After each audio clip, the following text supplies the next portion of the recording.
महाराज जी, मन में बार बार वासना या विकार आता है, उससे मुक्ति कैसे मिलेगी? जब तक भगवान का चिंतन नहीं होता तब तक मन मलिन होता है, और मलिन मन में वासना होती है। और जब भगवान का चिंतन होता है तो उपासना होती है। उपासना से ही वासना का नाश किया जा सकता है।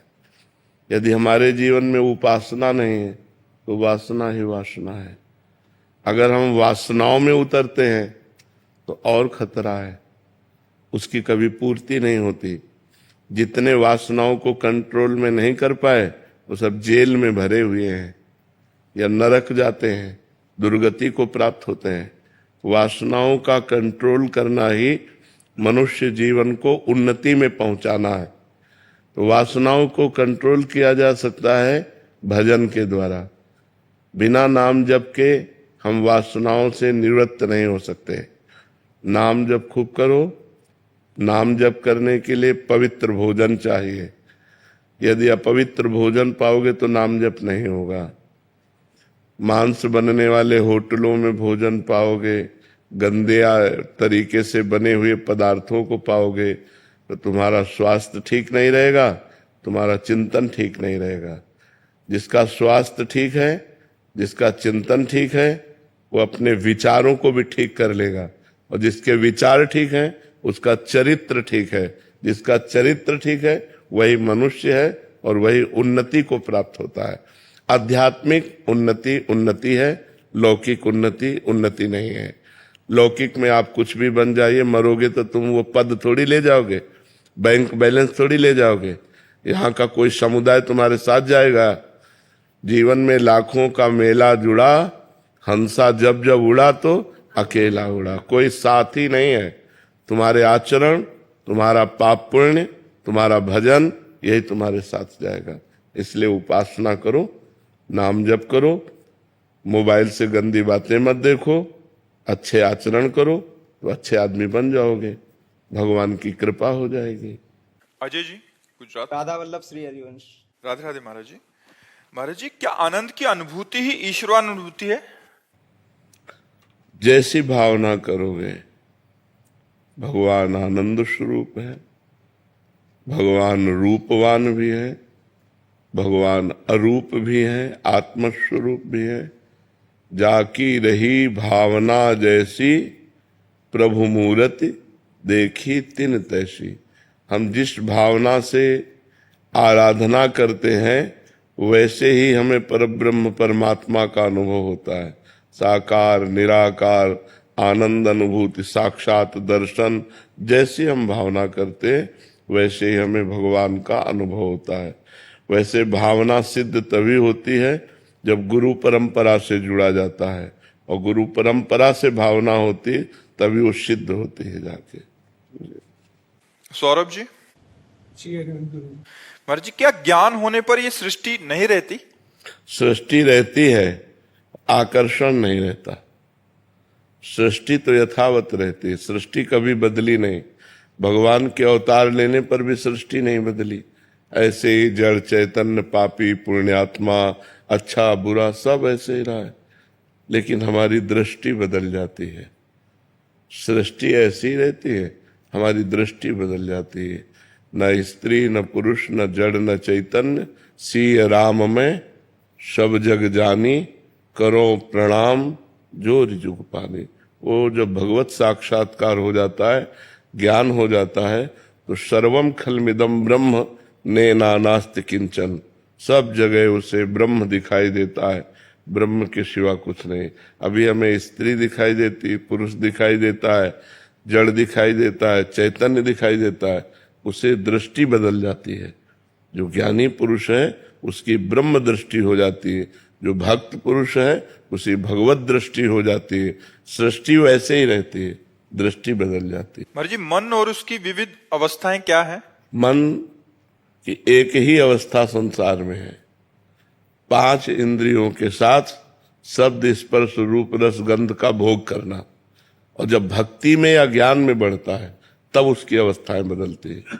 संसार की तरफ तो मना खष्टान इंद्रियाणि प्रकृति स्थान कर सती, शब्द स्पर्श रूप रस गंध तन मात्रा, इन्हीं में भागता रहता है मन। कहीं भोगना है, कहीं देखना है, कहीं सूंघना है, कहीं छूना है, इन्हीं क्रियाओं में मस्त रहता है। जब उसको भगवत मार्ग दिया जाता है तो उसकी भूमिका बदलती है। भोगों के त्याग की भूमिका, फिर भगवान की तरफ लगना, फिर लग कर के भगवान में रुचि होना, फिर रुचि से अनुराग हो जाना, समस्त वासनाओं का नाश होकर भगवान के प्रेम में डूब जाना, या आत्मस्वरूप भगवान में स्थित हो जाना। ये स्थितियां बदलती हैं। ज्ञान में स्थितियां बदलती हैं, भक्ति में स्थितियां बदलती हैं, भोग में तो वही स्थिति रहती है। कभी शब्द, कभी स्पर्श, कभी रूप, कभी रस, कभी गंध, इन्हीं में भागता रहता है 5 ज्ञानेंद्रियों के साथ मन। और इसी में ओवर थिंकिंग, नकारात्मक सोच, चिंता, भय, उद्वेग, इसी में जीव परेशान है। जब तक वो भगवान का चिंतन नहीं करेगा तब तक इंद्रियां मन के साथ भोगों में जाएंगी, और भोगों की कामना, रुपया की कामना, मान प्रतिष्ठा की कामना, यही उसके हृदय में अशांति पैदा कर देगी। और अशांति होने से जीव परेशान हो जाता है, उसे कभी शांति नहीं मिलती। रुपया से, भोगों से कभी शांति नहीं मिलती। शांति मिलती है परमात्मा में चित्त जोड़ने से। जितना हम नाम जप करेंगे, जितना भगवत लीला कथा सुनेंगे, जितना शास्त्रों का स्वाध्याय करेंगे, उतना ही शांति मिलेगी हमें। मन दिव्य होता है कभी?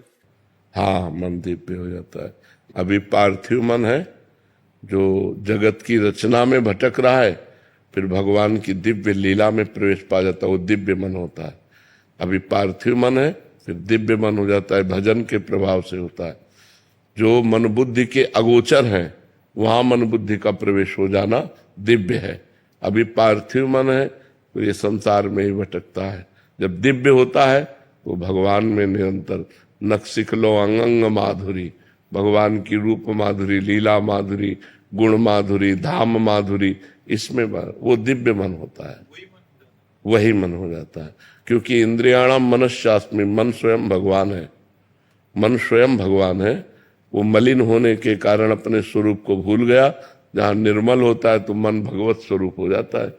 इंद्रियाणाम मनश्चास्मि, भगवान ने कहा इंद्रियों में मैं मन हूं, तो मन भगवान का स्वरूप हो जाता है। भगवत स्वरूप होकर वो भगवान की दिव्य लीलाओं में प्रवेश पाता है, भगवान के दिव्य धाम में प्रवेश पाता है। बैठे बैठे वो चिंतन में डूबा हुआ है, वो दिव्य हो जाता है मन। जी। डॉक्टर गीता गुप्ता जी, राधे राधे। महाराज जी, भावनात्मक दृष्टि से अपने को स्थिर और परिपक्व कैसे बनाऊं? भजन से। जितना भजन होगा उतना अनर्थ की निवृत्ति होगी, गंदी बातें छूटेंगी। यहां तक कि ब्रह्मलोक तक के भोगों से वैराग्य हो जाएगा भजन से। तब भावनात्मक स्थिति बनती है।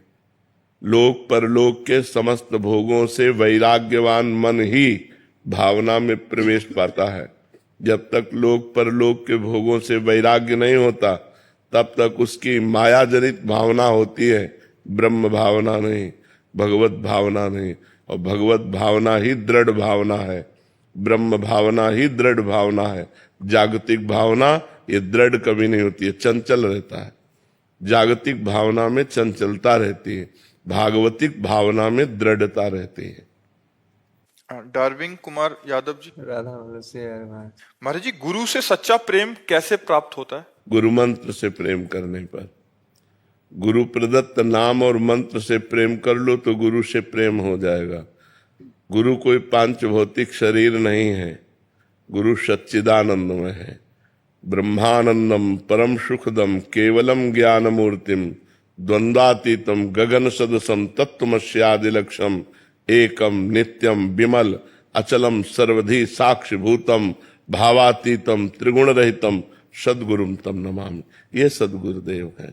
ऐसे सदगुरुदेव से प्रेम होना अर्थात भगवान से प्रेम होना है। गुरु साक्षात पर ब्रह्म तस्मै श्री गुरुवे नमः। गुरु से प्रेम करने के लिए गुरु प्रदत्त आचरण, गुरु प्रदत्त नाम मंत्र का जप किया जाए। जैसे गुरुदेव कहें वैसे हम आचरण करें तो गुरु से प्रेम हो जाएगा। गुरु से प्रेम हो गया, सब कुछ हो गया। घर में अनुकूल स्थिति नहीं हो तो ये सब बातें प्रेमी नहीं देखते।